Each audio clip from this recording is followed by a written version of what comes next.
Böyük Britaniyanın baş naziri Keir Starmer Səudiyyə Ərəbistanına səfəri çərçivəsində Vəliəhd Şəhzadə Məhəmməd bin Salman ilə müdafiə sahəsində əməkdaşlığın dərinləşdirilməsini müzakirə edib. Məlumata görə baş nazir atəşkəsi alqışlayaraq diqqətin onun qorunmasına və davamlı sülhə çevrilməsinə yönəldilməsinin vacibliyini vurğulayıb.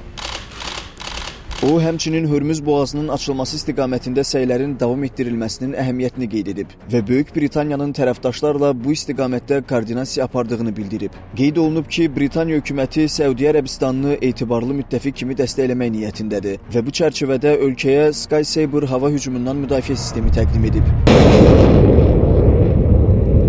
Bildirilib ki, Starmer səfər zamanı həmin sistemin idarə olunması üçün regiona göndərilmiş Britaniyalı hərbiçilərlə də görüşüb. Görüşdə tərəflər müdafiə sənayesi sahəsində əməkdaşlığın daha da genişləndirilməsi, hərbi imkanların artırılması, eləcə də təhlükəsizlik, ticarət və investisiya əlaqələrinin gücləndirilməsi məsələlərini də müzakirə ediblər. Diqqət çəkən məqam isə səfərin Birləşmiş Ştatlar və İran arasında əldə olunan 2 həftəlik atəşkəs razılaşmasından dərhal sonra baş verməsidir. Analitiklər bildirir ki, bu ziyarət Birləşmiş Ştatların körfəz ölkələri arasında zədələnən mövqeyinin yerini tutmaq kimi oxunula bilər. Çünki atəşkəs müəyyən sabitlik təmin etsə də, körfəz ölkələri ilə Birləşmiş Ştatlar arasındakı münasibətlər hələ də kövrəkdir.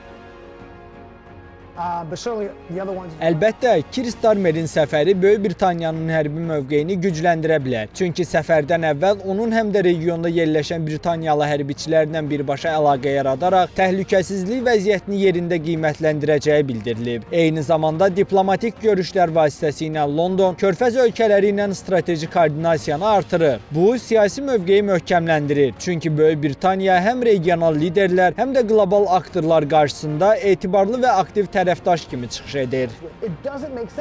Nəzərə alsaq ki, Səudiyyə Ərəbistanı yaxın şərqdə strateji əhəmiyyət daşıyan ölkələrdəndir. Belə bir addım Londona həm siyasi, həm iqtisadi, həm də enerji baxımından kritik tərəfdaş qazandıra bilər. Düşünülür ki, bu addımlar yalnız müdafiə və enerji sahəsini deyil, həm də iqtisadi və siyasi təsiri əhatə edən strateji planın tərkib hissəsidir. Müharibə fonunda verilən açıqlamalar Londonun regionda etibarlı və aktiv tərəfdaş olduğunu göstərir və tərəfdaş ölkələr qarşısında Britaniyanın mövqeyini möhkəmləndirir. Bununla yanaşı Trumpın ikinci hakimiyyəti dövründə Birləşmiş Ştatlar Böyük Britaniya münasibətlərində yaranmış gərginliklər Londonun müstəqil diplomatik addımlar atmasını aktuallaşdırır. Belə olan halda səfər Britaniyanın yaxın şərqdəki mövqeyini möhkəmləndirmək və etibarlı tərəfdaş kimi görünmək strategiyasını əks etdirir.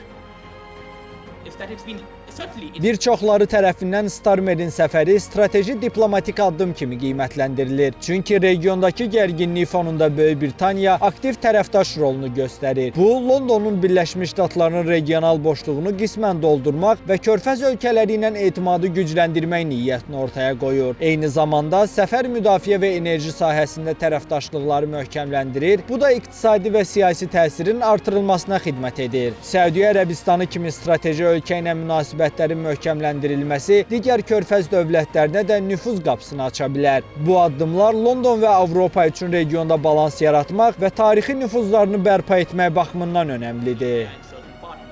Qeyd edək ki, İranın körfəz ölkələrinə hücumları zamanı Böyük Britaniyanın dəstək addımları diqqət çəkib. Belə ki, London yaxın şərqdəki müttəfiqlərinə Səudiyyə Ərəbistanı, Bəhreyn və Küveytə qısa mənzilli hava hücumundan müdafiə sistemləri tədarük edir.